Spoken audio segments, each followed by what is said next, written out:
Hello বন্ধুরা, কেমন আছো তোমরা? আজকে আমি আমার ছোট রান্না বাটিতে করব দুধ চা।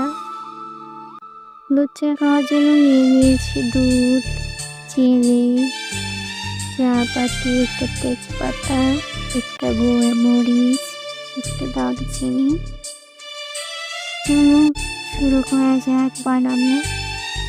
চা বানানোর জন্য সর্বপ্রথম দুধটাকে জাল করে নেব। দুধটাকে হাঁড়িতে দিয়ে দিলাম।